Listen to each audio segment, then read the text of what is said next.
Shalom Bapak Ibu, warga kerajaan Allah, baik Anda yang tinggal di Mojokerto, Sidoarjo maupun di Tulungagung. Malam hari ini saya akan menyampaikan sebuah perenungan dengan tema pemuritan di dalam komsel dan di dalam keluarga. Nah, saya ambil dari Kisah Rasul pasal yang kedua, ayat 41 sampai 47. Demikian firman Tuhan.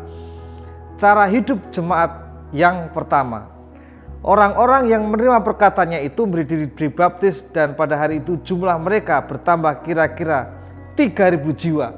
Mereka bertekun dalam pengajaran rasul-rasul dan dalam persekutuan, dan mereka selalu berkumpul untuk memecahkan roti dan berdoa.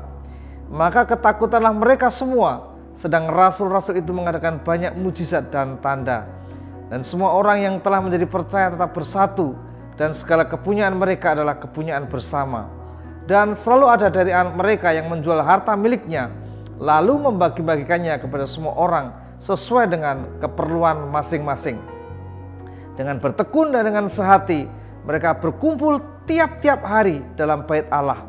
Mereka memecahkan roti di rumah masing-masing secara bergilir dan makan bersama-sama dengan gembira dan dengan tulus hati, sambil memuji Allah, dan mereka disukai semua orang. Dan tiap-tiap hari Tuhan menambah jumlah mereka dengan orang yang diselamatkan. Nah, Bapak Ibu sekalian, bahwa pemuritan adalah gaya hidup kerajaan Allah. Pemuritan harus terjadi di dalam keluarga kita. Orang tua sebagai mentor bagi anak-anak. Alkitab memberikan satu teladan tentang pemuritan dari Nenek Lois, Ibu Eunike, dan mereka memuridkan Timotius. Abraham memuridkan Ishak. Apa yang terjadi jika keluarga melempar tanggung jawab dan tidak mau memuridkan, tidak mau melatih generasi yang akan datang? Maka keluarga akan kehilangan generasi yang takut akan Tuhan. Kalau Bapak Ibu ingat akan cerita Lot. Lot adalah seorang yang takut akan Tuhan, seorang yang mengasihi Tuhan. Bersama-sama dengan keluarga Abraham, mereka selalu memuji dan menyembah Tuhan. Dimanapun mereka berada, membuat mezbah untuk menyembah Tuhan. Tetapi ketika mereka berpisah, maka hal-hal yang biasa dilakukan itu dihentikan, dan Lot lupa untuk memuridkan putri-putrinya. Dan apa akibatnya? Lot kehilangan generasi yang takut akan Tuhan. Jadi pemuritan tidak boleh hilang dari keluarga. Menurut bilangan riset, mengapa anak-anak percaya kepada Tuhan, orang-orang percaya kepada Tuhan?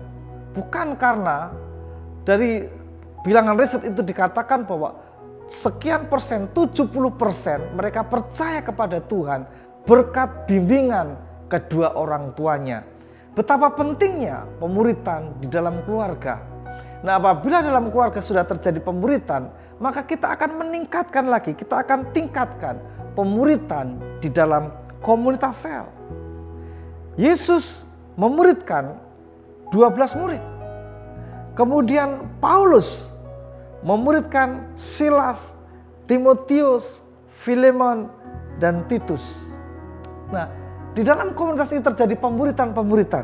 Dan ketika terjadi pemuritan, maka pekerjaan Allah itu tersebar dengan cepat, dan pertumbuhan jiwa terjadi dengan luar biasa. Bagaimana terjadi jalannya pemuritan itu? Diawali ketika pencurahan Roh Kudus pada hari Pentakosta. Ketika mereka mengalami pencurahan Roh Kudus, maka terjadi lawatan Allah. Ketika Allah melawat mereka, maka terjadilah penginjilan. Ketika terjadi penginjilan kepada orang-orang Yahudi yang berkumpul di Yerusalem, maka apa yang terjadi? Kebangunan rohani terjadi, dan 3.000 orang ditambahkan dalam kumpulan murid-murid itu. Dan apa yang dilakukan dengan jiwa-jiwa baru yang kemudian memberi diri dibaptis? Maka fokus utama komunitas sel adalah pemuritan.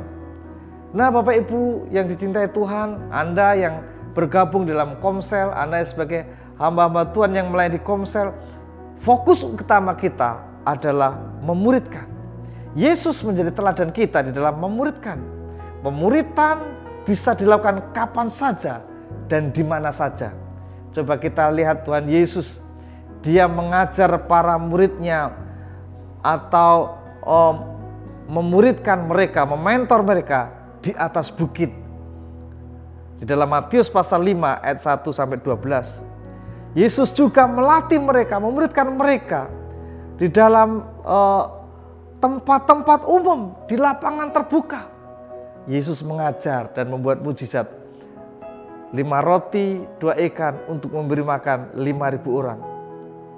Tuhan Yesus juga memuridkan murid-muridnya, orang-orang yang dibimbingnya di danau. Jadi pemuridan itu bisa terjadi di mana saja, termasuk di dalam Komsel.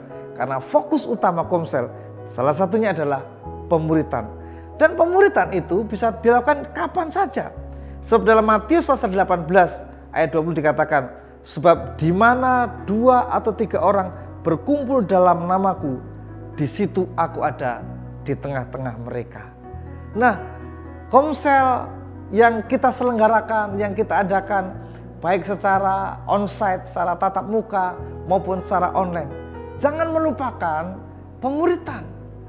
Gembala-gembala Komsel harus memuridkan anggota Komselnya, dilatih, dididik untuk mereka menjadi para pendoa, dilatih, dididik untuk mereka menjadi pemimpin-pemimpin baru, dilatih, dididik untuk mereka bisa memberitakan Injil, maka akan terjadi pelipat gandaan. Yang sarana-sarana juga bisa kita pakai untuk memuridkan. Lewat media sosial kita bisa memuridkan anggota-anggota Komsel kita. Jangan pernah berhenti memuridkan. Sebab apabila kita berhenti memuridkan, sama dengan kita berhenti memproduksi pemimpin-pemimpin baru. Di dalam Keluaran pasal 18 ayat 13 tentang pengangkatan hakim-hakim. Ayat 13 berkata demikian, keesokan harinya duduklah Musa mengadil di antara bangsa itu, dan bangsa itu berdiri di depan Musa dari pagi sampai petang. Ketika mertua Musa melihat segala yang dilakukannya kepada bangsa itu, berkatalah ia, apakah ini yang kau lakukan kepada bangsa itu?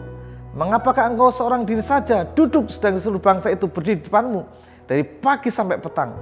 Kata Musa kepada mertuanya, sebab bangsa ini datang kepadaku untuk menanyakan petunjuk Allah. Apabila ada perkara di antara mereka, maka mereka datang kepadaku dan aku mengadili antara yang seorang dan yang lain. Lagi pula aku memberitahukan kepada mereka ketetapan-ketetapan dan keputusan-keputusan Allah. Tetapi mertua Musa menjawab, tidak baik seperti yang kau lakukan itu. Engkau akan menjadi sangatlah baik engkau, baik bangsa yang beserta engkau ini. Sebab pekerjaan ini terlalu berat bagimu, takkan sanggup engkau melakukannya seorang diri saja. Jadi sekarang dengarkanlah perkataanku. Aku akan beri nasihat kepadamu, dan Allah akan menyertai engkau. Adapun engkau wakilah bangsa itu di depan Allah, dan kau hadapkanlah perkara-perkara mereka kepada Allah. Kemudian haruslah engkau mengajarkan kepada mereka ketetapan-ketetapan dan keputusan-keputusan, dan memberitahukan kepada mereka jalan yang harus dijalani dan pekerjaan yang harus dilakukan. Di samping itu, kau carilah dari seluruh bangsa itu orang yang cakap dan takut akan Allah, orang-orang yang dapat dipercaya dan yang benci kepada pengajaran suap. Tempatkanlah mereka di antara bangsa itu menjadi pemimpin 1.000 orang, pemimpin 100 orang, dan pemimpin 50 orang, dan pemimpin 10 orang. Dan sewaktu-waktu mereka harus mengadili di antara bangsa, maka segala perkara yang besar haruslah dihadapkan mereka kepadamu, tetapi segala perkara yang kecil diadili mereka sendiri. Dengan demikian mereka meringkan pekerjaanmu, dan mereka bersama-sama dengan engkau turut menanggungnya. Dan ketika Musa memuridkan bangsa itu, maka bangsa itu penuh dengan sukacita, sebab Musa bisa membagi tugas-tugas untuk menghakimi bangsa itu bersama para pemimpin. Rakyat merasa diperhatikan, rakyat dilayani, tapi juga Musa diringankan dengan orang-orang yang telah dimuridkan. Bapak Ibu semua, mari kita memuridkan baik dalam keluarga kita maupun di dalam komunitas sel kita. Munculkan pemimpin-pemimpin baru, munculkan orang-orang baru untuk mengembangkan pekerjaan Tuhan, dan biarlah nama Tuhan dipermuliakan. Mari kita berdoa. Tuhan, kami mengucap syukur buat malam hari ini. Biarlah pemuritan itu menjadi fokus kami, baik kami di tengah keluarga kami, memuridkan putra-putri kami, maupun di komunitas sel kami. Kami boleh memuridkan orang-orang yang Tuhan percayakan bagi kami. Dan kami semua siap untuk dimuridkan dan memuridkan. Berikan kami hati untuk memuridkan dan dimuridkan. Terima kasih Tuhan, di dalam nama Tuhan Yesus. Haleluya. Amin. Tuhan Yesus memberkati.